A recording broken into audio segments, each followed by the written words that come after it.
Hello, my name is Edmund DeMarsh. I'm the editor of the Trends Journal. I'm here with Larry Johnson. He's the former CIA analyst and head author at Sonar 21. Larry, thank you for joining me on such a busy day in geopolitics. I appreciate you joining the Trends Journal.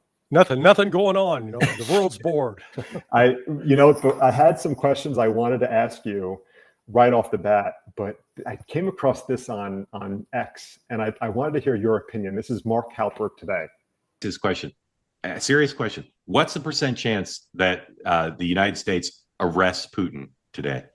That's what I'm looking for. Dan, what's the percent chance they arrest him as a war criminal? Zero. Sean? Zero. Okay, when it happens, we'll post this moment. And I'll just say before we take your questions, we two-way tonight is on the 2028. Wait, do you disagree? Yeah. Do you disagree? Oh no, I think they're going to arrest him. I think that's the whole thing is to trick him to come into the U.S. and going to arrest him. He's a war criminal. That he is. But yeah. So let's see. But we may do a. So he was serious. He thought that Putin's going to be arrested in Alaska. What would you say the probability of Putin being arrested in Alaska is? Zero. And Halpern's a moron. You want to talk about war criminals? Donald Trump aiding and facilitating the deaths of over 60,000 Palestinian civilians. That's a war crime. Vladimir Putin's not a war criminal. That's outrageous. But this is the problem. Do you know where this all started? This hatred of Putin? Because I finally dug into it. I went back using all the various AI search engines, and I'd ask the question: what was the press coverage of Vladimir Putin in 1999?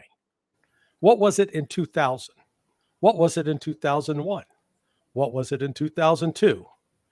It changed all those years, positive, generally positive, upbeat. Hey, Putin's a good guy. It changed in March of 2003. Can you guess why? March 2003. I'll give you a hint. Mission accomplished. Okay. Putin opposed the invasion of Iraq.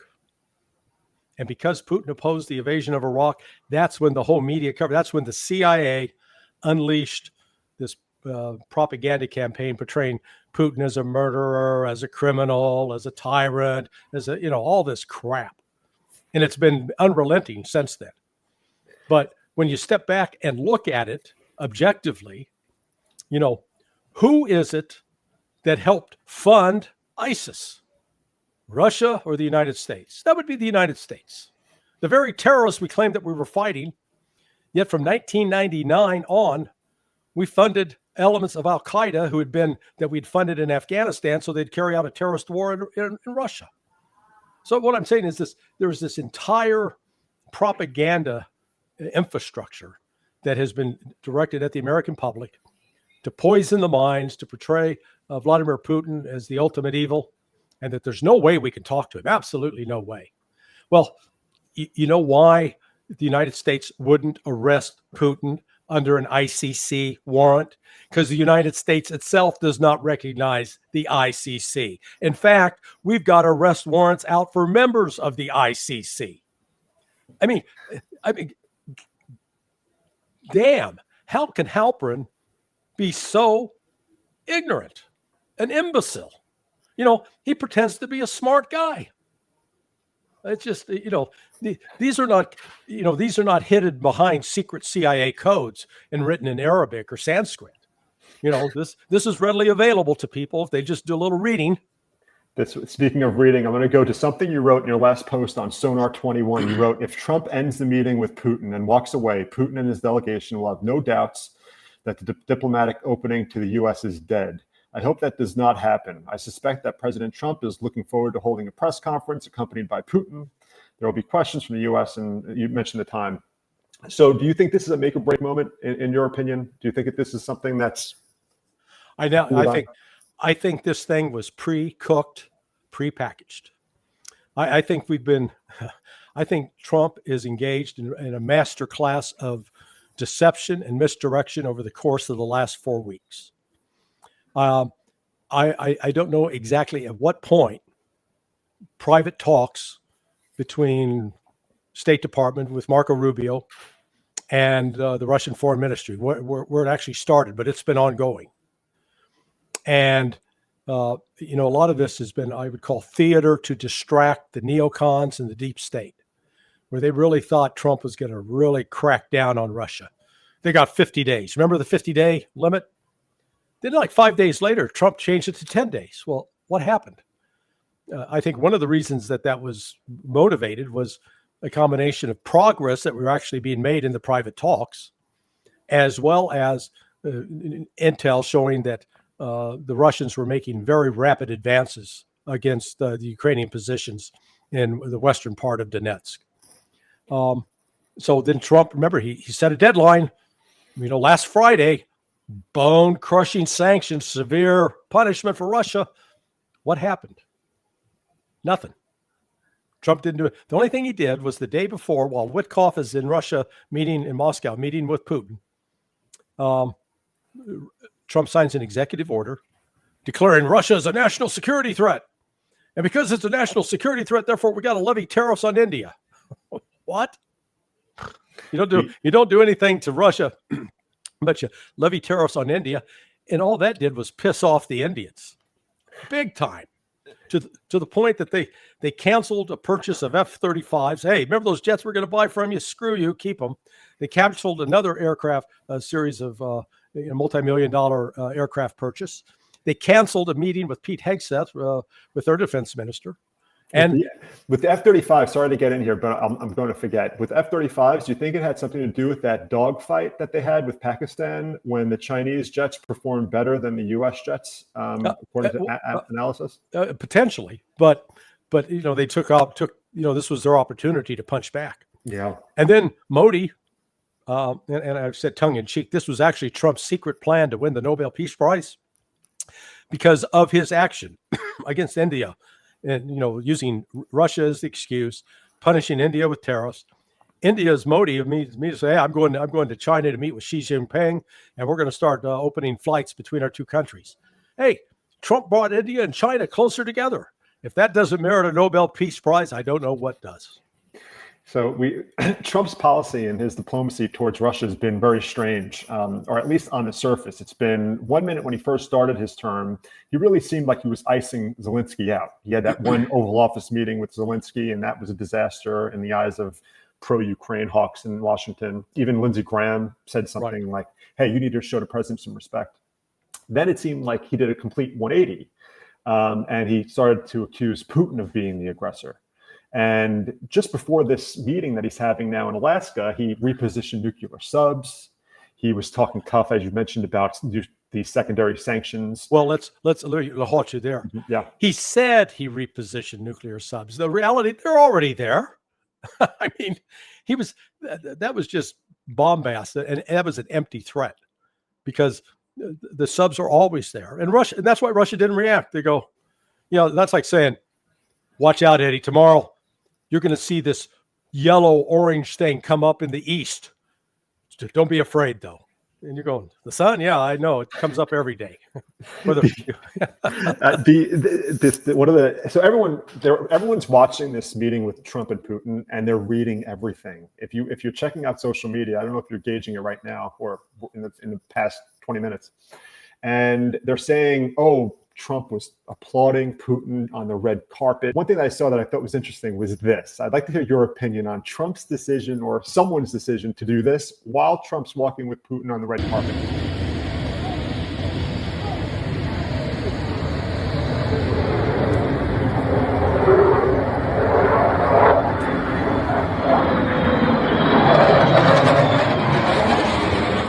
So they did a B-2 bomber flyby while they're walking past U.S. F-22s on the tarmac. Yeah.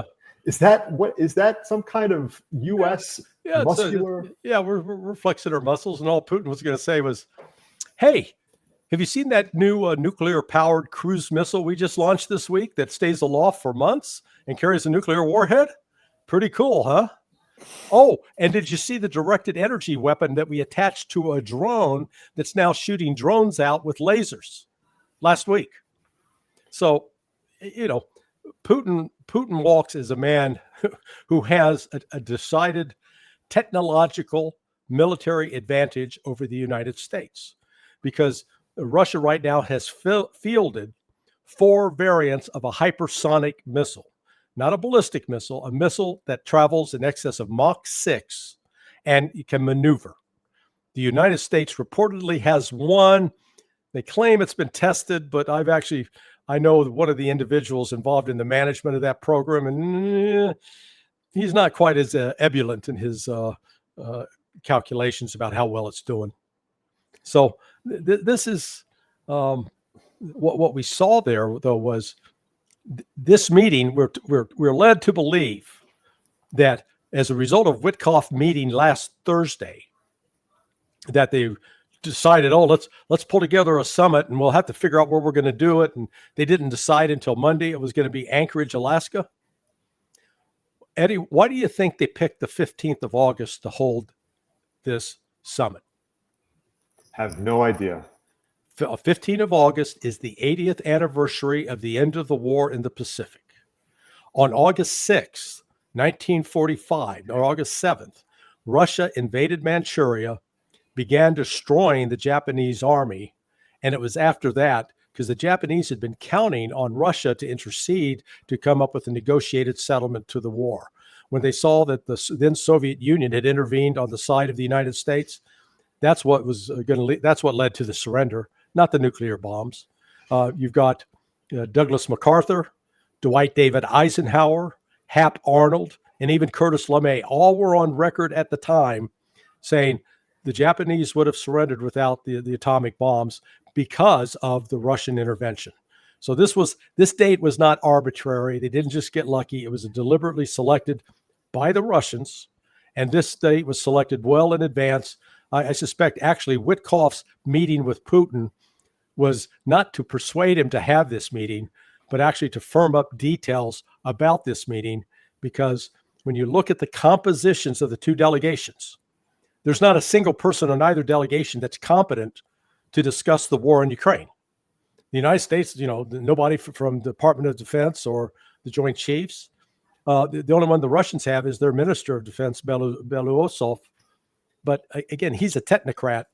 He knows how to make the planes and trains run on time.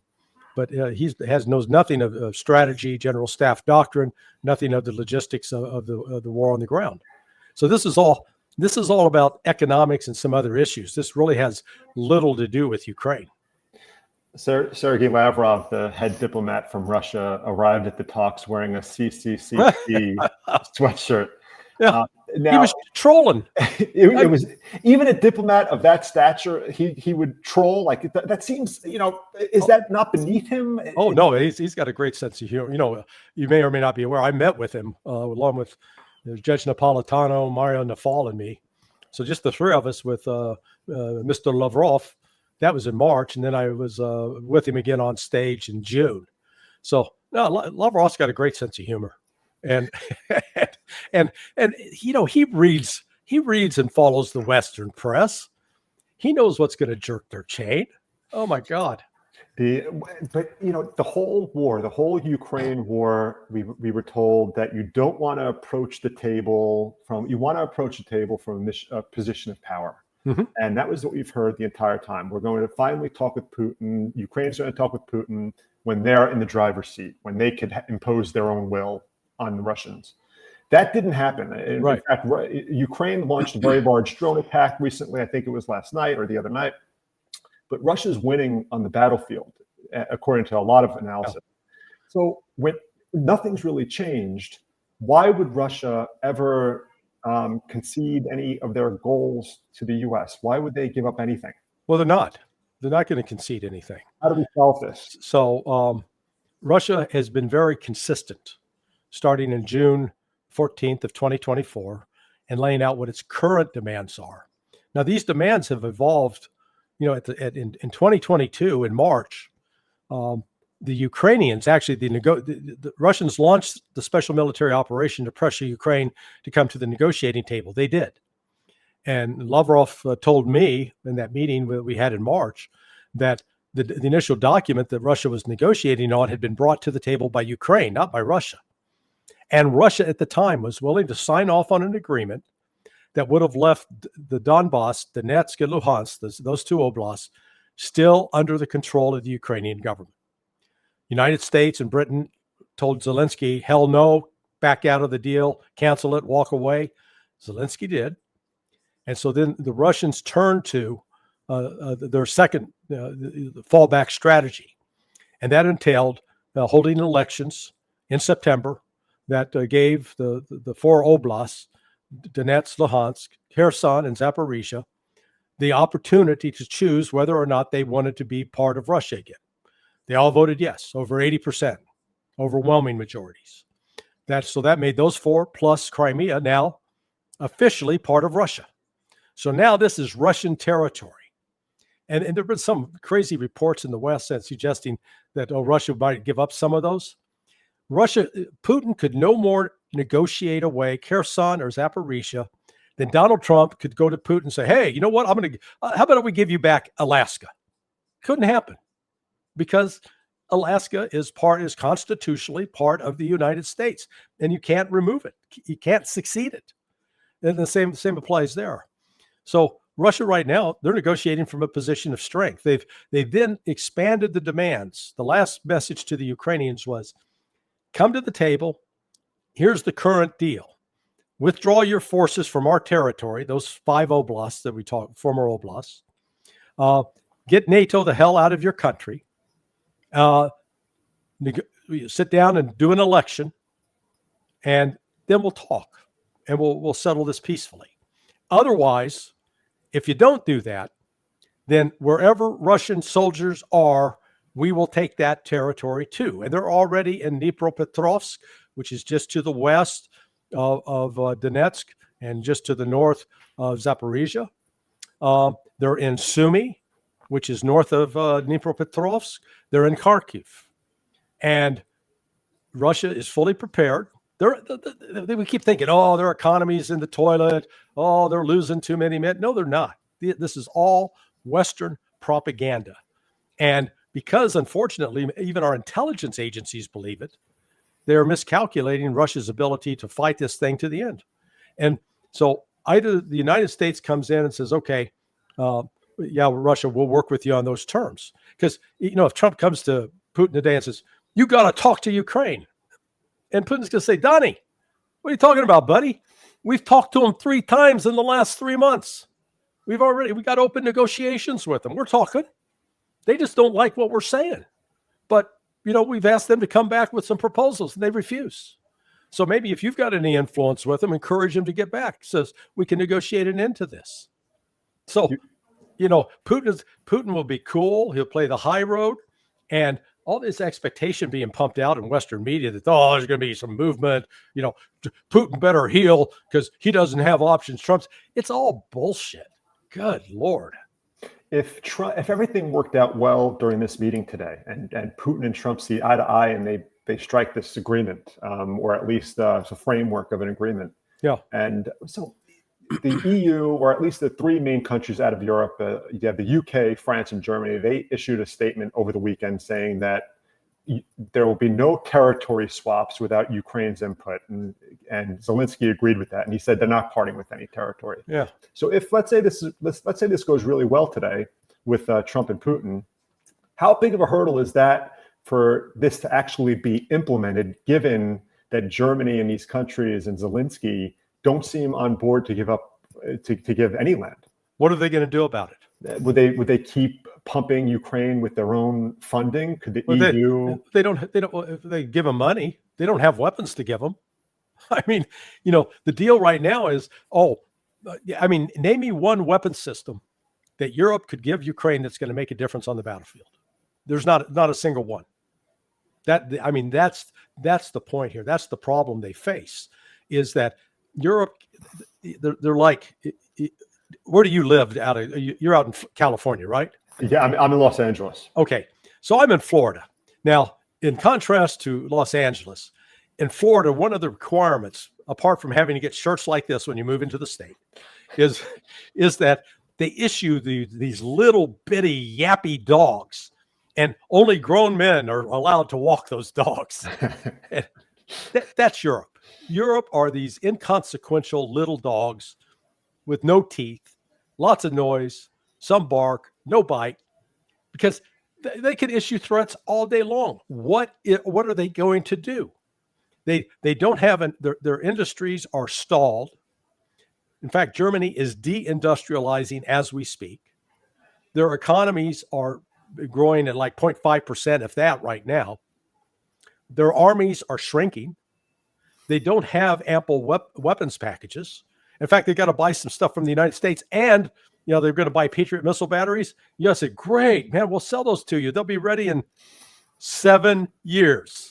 And what do they produce? Like 11 of them each year or something? Well, yeah. Pops? So the launchers, I think it's like between 10 to 20 launchers a year.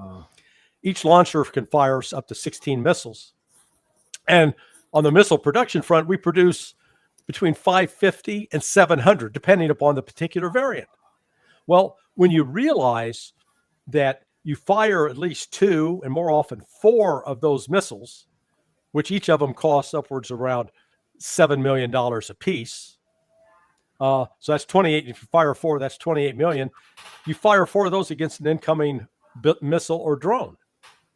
Well, when Russia's firing 500 drones and missiles a day, do the math. They say, okay, that means we need 2,000. We produce 550. So we're going to use up 4 years worth of missiles in one day. We saw that. Didn't we see that happen recently with Iran? Yes, when they with attacked Israel. Yeah, and the U.S. is now, we're short missiles ourselves. Yeah, because we also had the THAAD, the Terrain High Altitude Area Defense System. We only make 50 of those a year, the missiles, and they go for $13 million a pop. So what this war has exposed is the United States, with all of its chest thumping that, we're the greatest, we're the best. Hey, look at our B-2 bombers fly over you. Woohoo. Well, how did we do in the Red Sea against the Houthis? Man, we forced them to capitulate, or so we were told. and I've always said, I wish Monty Python guys were still back in their prime, because they'd be great at doing the skit. You'd have 3 Houthi guys sitting dressed up, and they're watching the television, and they hear this from Donald Trump that the Houthis would capitulate. One goes, capitulate? Did you capitulate? I didn't capitulate. Did you capitulate? and so they kept firing the missiles. The U.S. had to get the hell out of there because we were afraid of losing a ship, an aircraft carrier. So this entire mythology of U.S. military supremacy has been destroyed by the combination of the war in Ukraine and then U.S. performance both in the Red Sea and in supporting Israel. All of a sudden, our magic systems, they don't work, and our factories can't produce enough to keep up with the pace of modern warfare, to the point that the Secretary General of the of NATO, Rutte, he admitted earlier this year that Russia produces more missiles, artillery shells in 3 months than the United States and all of NATO do in a year. Could this be a good thing as far as diplomacy goes in the U.S., that we'll have to actually focus more on diplomacy since we don't have the artillery and weapons to confront Russia, for example, for any long extended war? And it's also interesting, I just thought of this. It's interesting that China hasn't done anything with Taiwan during all this, because they're not going to. I mean, China historically, the last country that they attacked in response to the actions of Vietnam against Cambodia was in 1979 when they attacked Vietnam and they got beat.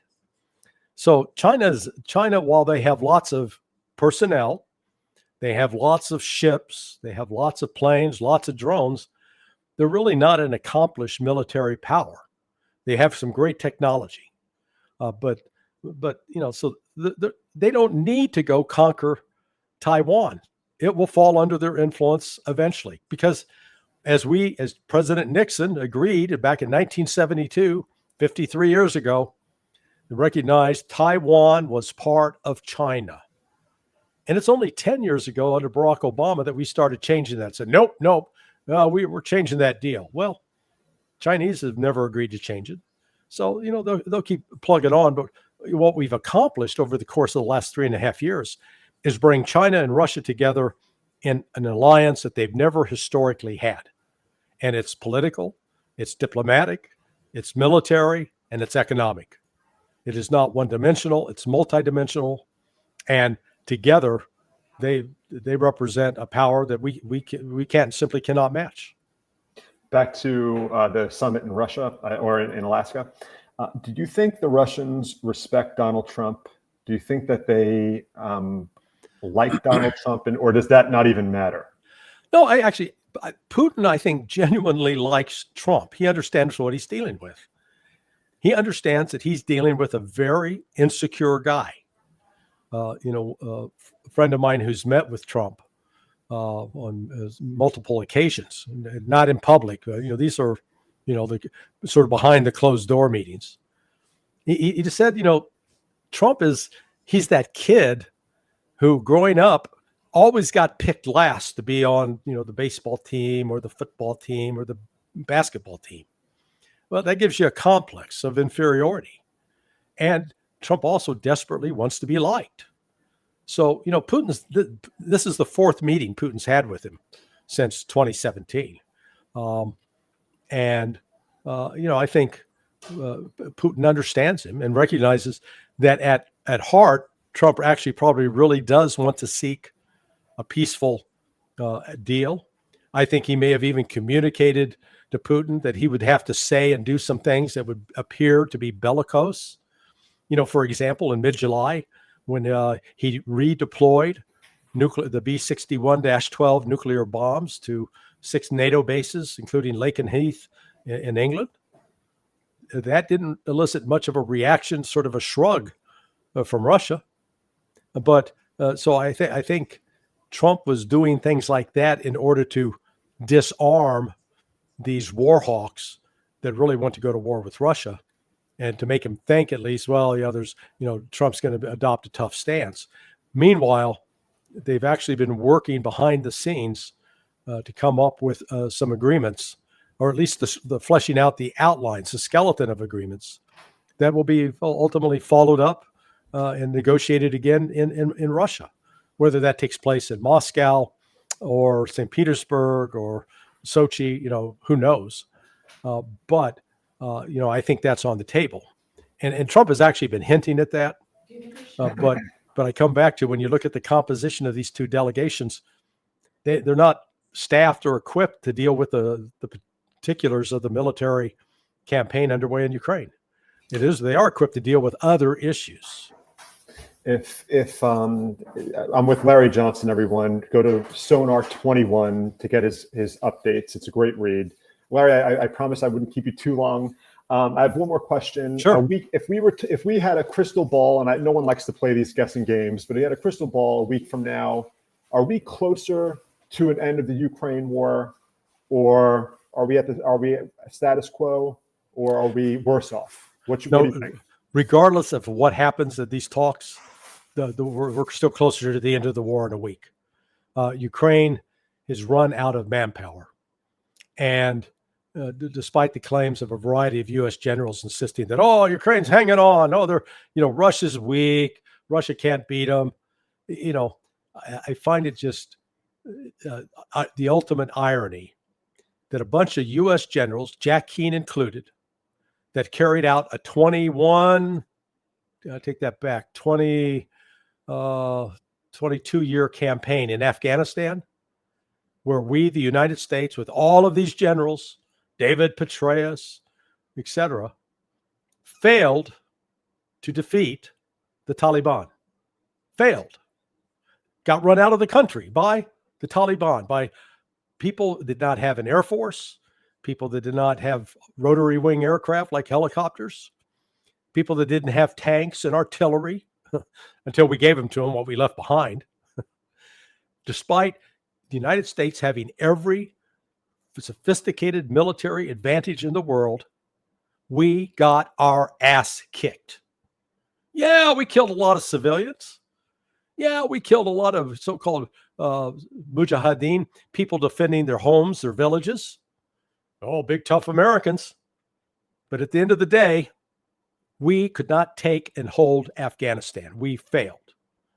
Yet here we're watching Russia, who, they've been building their army up over the last 3.5 years. They're now at 1.3 million. They got 600,000 soldiers deployed along a 1,200-mile long line of contact. And they're steadily, every day, moving the Ukrainians backwards. Yeah, well, it's not 10 kilometers. It's only 1 kilometer. They're going backwards. Doesn't matter, because Russia's goal is not taking territory. And that's what the West still doesn't get. They're engaged in a war of attrition. They're bleeding Ukraine dry and indirectly bleeding NATO so that neither can pose a threat to Russia. That's where this is headed. What's the future of NATO after this? Do you think is NATO going to still be even relevant? NATO is Sean Penn in the movie with Susan Sarandon called Dead Men Walking. Yeah, it's done. Its goose is cooked. It has no future. Well, on that note, Larry Johnson, thank you so much for joining the Trench Journal today on such a busy day. We appreciate your insight always. Hey, thanks for the invite. I appreciate it as well.